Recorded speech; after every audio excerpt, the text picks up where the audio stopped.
Delight IAS के इस मंच पर मैं कीवी सिंह आप सभी का स्वागत करती हूँ। आप सभी को श्री कृष्ण जन्माष्टमी पर्व की ढेर सारी शुभकामनाएं। आज के इस वीडियो में हम एक ऐसे ऐतिहासिक व्यक्तित्व के बारे में चर्चा करेंगे जो एक महान योद्धा तथा महानतम वीर थे। इन्होंने मुगलों को नाकों चने चबवा दिए थे। इनका उदय उस समय हुआ था जब भारत में मुगलकालीन शासकों का बोलबाला था। यह एक ऐसे योद्धा थे जिनसे पूरी मुगलकालीन सेना कांपती थी।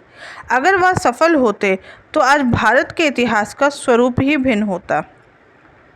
आज के इस वीडियो में हम बात करते हैं भारत के अंतिम हिंदू शासक सम्राट हेमचंद्र विक्रमादित्य के बारे में और यह जानते हैं कि कैसे इन्होंने एक साधारण परिवार में जन्म लेने के बाद भी अपने साहस तथा बुद्धिमत्ता से विक्रमादित्य की उपाधि प्राप्त की। इन्होंने कुल 22 लड़ाइयाँ लड़ी थी, जिनमें से इन्हें सभी में सफलता प्राप्त हुई, परंतु इनकी आखिरी लड़ाई पानीपत के द्वितीय युद्ध में यह हार गए। इनकी पराजय के साथ ही भारत में हिंदू शासन की स्थापना की उम्मीद खत्म हो गई तथा मुगल वंश की पुनर्स्थापना हुई। मशहूर इतिहासकार आरपी त्रिपाठी ने अपनी किताब rise and fall of Mughal empire में कहा है कि अकबर के हाथों हेमू की हार दुर्भाग्यपूर्ण थी। अगर भाग्य ने उनका साथ दिया होता तो उन्हें यह हार कभी नसीब नहीं होती।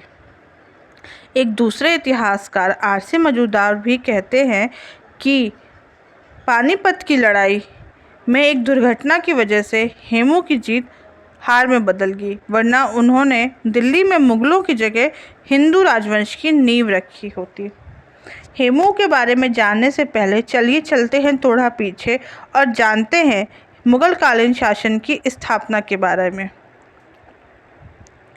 भारत में मुगलकालीन शासन की स्थापना बाबर ने की थी।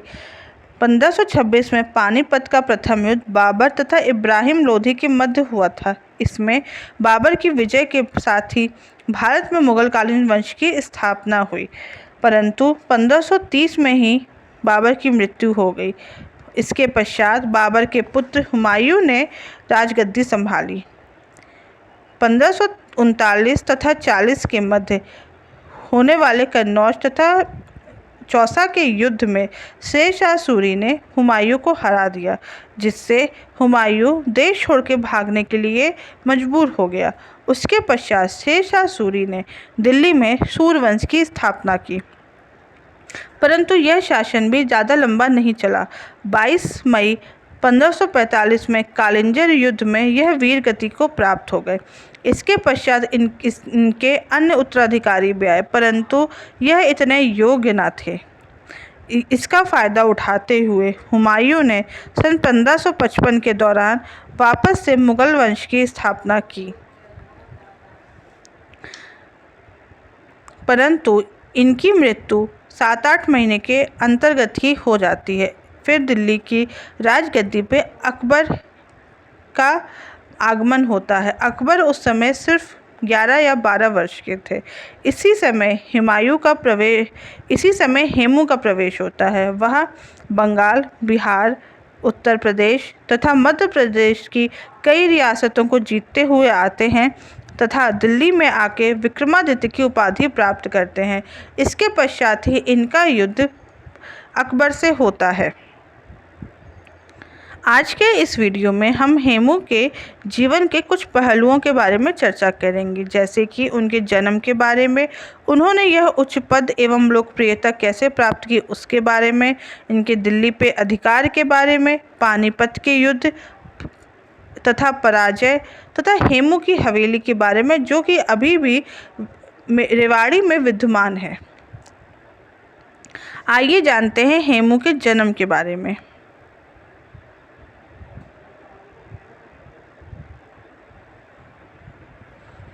इतिहासकारों का मत है कि हेमू का जन्म एक ब्राह्मण परिवार में 1501 में अलवर, राजस्थान में हुआ था। इनके पिता का नाम राय पूरनमल था, जो कि उस समय के पुरोहित थे, लेकिन मुगलों द्वारा पुरोहित को परेशान किए जाने की वजह से यह अलवर से रेवाड़ी की ओर आ गए तथा इन्होंने वहां पर नमक का व्यवसाय करने लगे। हेमू बहुत छोटी उम्र से ही शेरशाह सूरी के लश्कर को अनाज तथा पोटेशियम नाइट्रेट उपलब्ध कराने के व्यवसाय में पिता का हाथ बटाते थे। 1540 में शेरशाह सूरी ने बादशाह हुमायूं को हरा दिया था, जिससे वह काबुल जाने के लिए लौट विवश थे।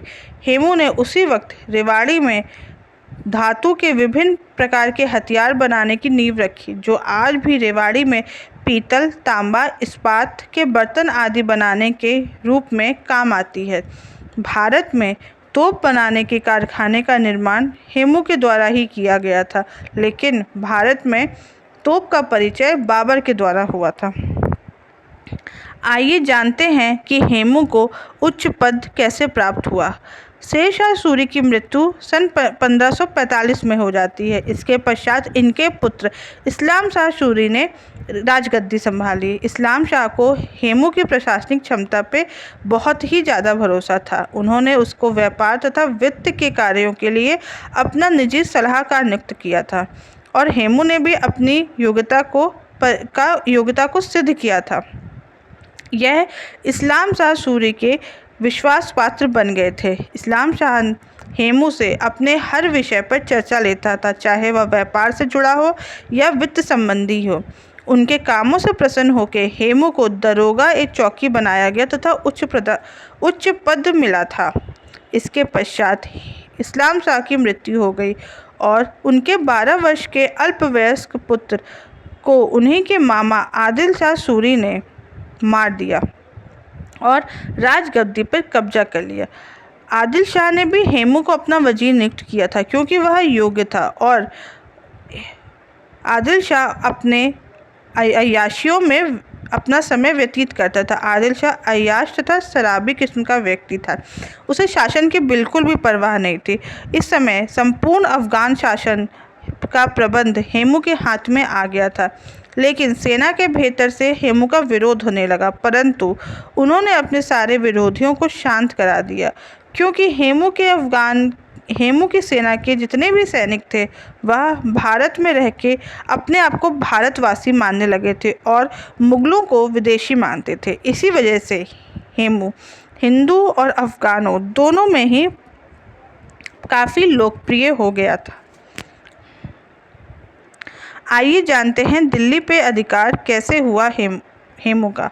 हुमायूं, जो कि 1540 में शेरशाह सूरी द्वारा खदेड़ दिया गया था, उसने जब यह देखा कि सूर्यवंश एकदम कमज़ोर हो चुका है तो उसने वापस से दिल्ली पर अधिकार कर लिया।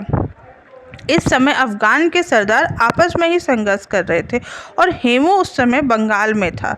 वह वहाँ की अव्यवस्था को दूर करने में लगा हुआ था, लेकिन इसी बीच में 7 महीने के मध्य में ही हुमायूं की मृत्यु हो गई। इस मौके का फ़ायदा उठाते हुए हेमू ने दिल्ली की तरफ रुख किया। उन्होंने रास्ते में बंगाल, बिहार, उत्तर प्रदेश, मध्य प्रदेश की कई रियासतों को हराकर उस पर फतेह प्राप्त की। आगरा में मुगल सेना नायक इस्कंदर खान उज़्बेक को जब यह पता चला कि हेमू उनकी तरफ आ रहे हैं, तो वह बिना युद्ध किए ही मैदान छोड़कर भाग गया। 7 अक्टूबर 1556 में हेमू ने एक मुगल सेना नायक तर्दी बेग खान को हराकर दिल्ली पर विजय प्राप्त की। यहीं पर उनका राज्याभिषेक हुआ और विक्रमादित्य की उपाधि से उन्हें नवाजा गया। लगभग 3 शताब्दियों के बाद भारत में किसी हिंदू राजा का राज्याभिषेक हुआ था। भले ही हेमू का जन्म एक ब्राह्मण परिवार में हुआ था और उनका पालन पोषण धार्मिक तरीके से हुआ था, परंतु उनके अंदर के गुण उन्हें एक राजपूत राजा की भांति ही बनाते थे और वह सभी धर्मों को समान मानते थे। इसी कारण से उनकी सेना के अफगान अधिकारी भी उनकी पूरी इज्जत करते थे, क्योंकि वह एक कुशल सेना नायक साबित हो चुके थे और उनकी कुशलता के आगे किसी को भी उनके आगे विद्रोह करने का अधिकार प्राप्त नहीं था। आइए जानते हैं पानीपत के उस दुर्भाग्यपूर्ण युद्ध के बारे में जिससे हेमू की जीवन लीला को समाप्त किया।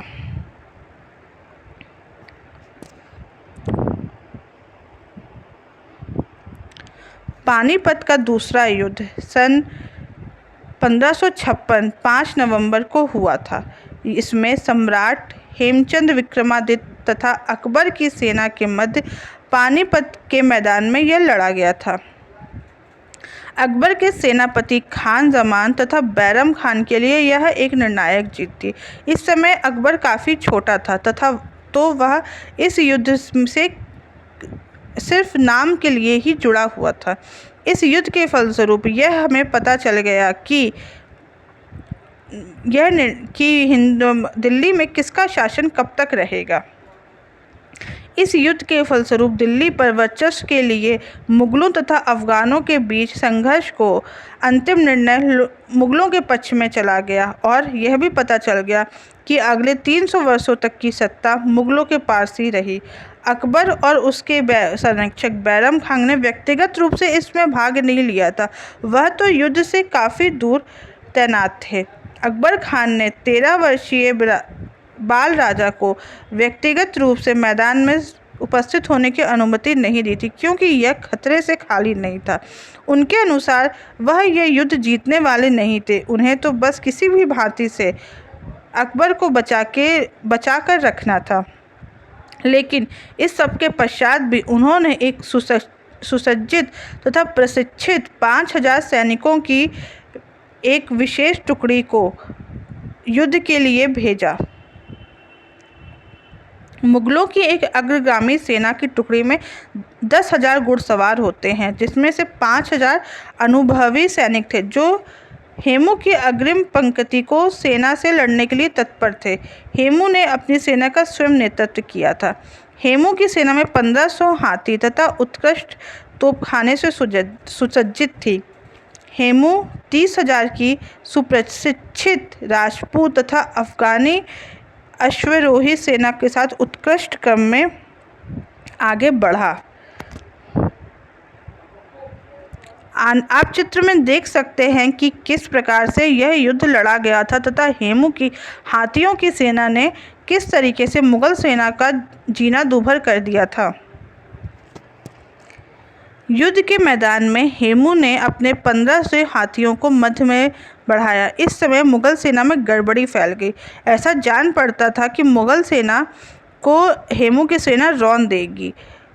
एक समय ऐसा लगने लगा था कि हेमू की विजय निश्चित है, परंतु इसी समय बैरम खान की कूटनीति चल गई और युद्ध का पासा पलट गया। बैरम खान ने कुछ दूरी पे ही हेमू की तोपों की एक पूरी ही आने वाली खेप को अपने पक्ष में कर लिया तथा उसे अपने तरफ से हेमू के खिलाफ लड़ाया, जिससे हेमू की सेना में थोड़ी सी तो भगदड़ मच गई थी। उसके पश्चात बैरम खान ने अपने चुने हुए सैनिकों को हेमू की तरफ निशाना बांधने के लिए कहा। इसी में से एक सैनिक का तीर हेमू को लग गया तथा वह हाथी से नीचे गिर गया। इससे सेना में भगदड़ मच गई।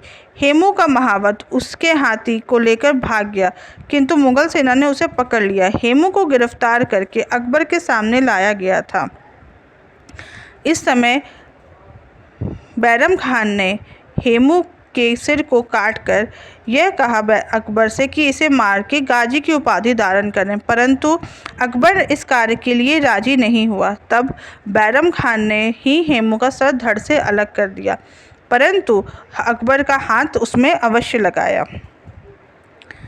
उसके पश्चात हेमू के मृत शरीर को दिल्ली में लटकाया गया और यह बताने की कोशिश की गई कि जो मुगल कालीन शासकों से भिड़ेगा उसका यही हाल होगा।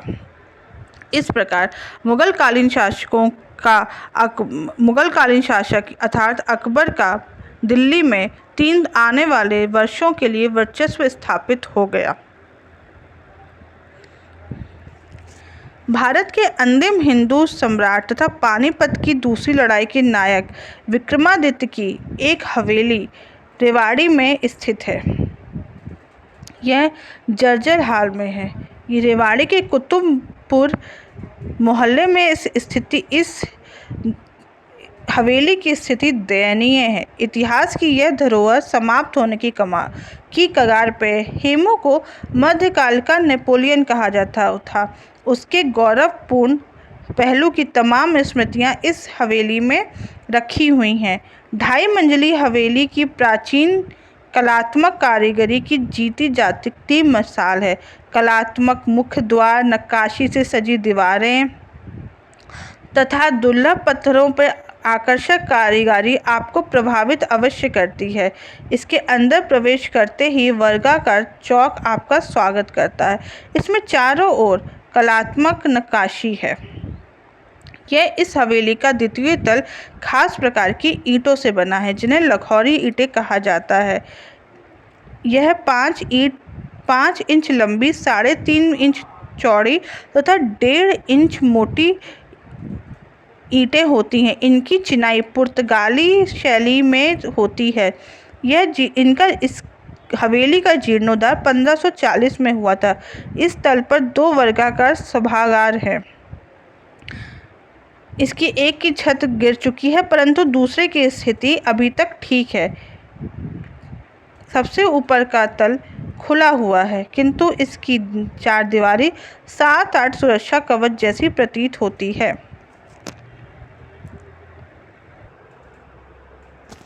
हेमू की प्रशंसा में उनके शत्रुओं ने भी शब्दों का बयान किया है। अबुल फजल नामक एक मशहूर मुगलकालीन लेखक ने कहा कि उनकी उदात्त भावना, साहस तथा उद्यम की प्रशंसा की तथा कहा कि काश युवा अकबर या उस समय के दरबार के किसी बुद्धिमान सदस्य ने हेमू को बंदी बनाने की बजाय इस उम्मीद में बंदी बनाए जाने की बजाय उन्हें मारा ना होता और उसे शाही में शामिल करने के लिए राजी किया होता, तो वह अपनी सेवा उन्हें देके खुद को भी प्रतिष्ठित महसूस करते।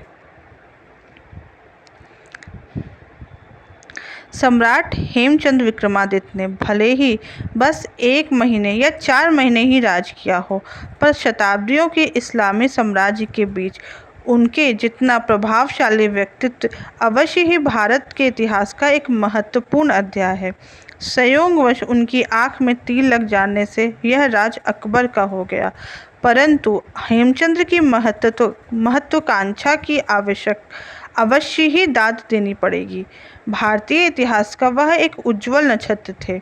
उनके संबंध में अधिकाधिक जानकारी प्राप्त करना प्रत्येक देशवासी का एक प्रेम तथा कर्तव्य है तथा एक इतिहास का यह एक महत्वपूर्ण पहलू है जो हमारे नज़रों से बचा हुआ है।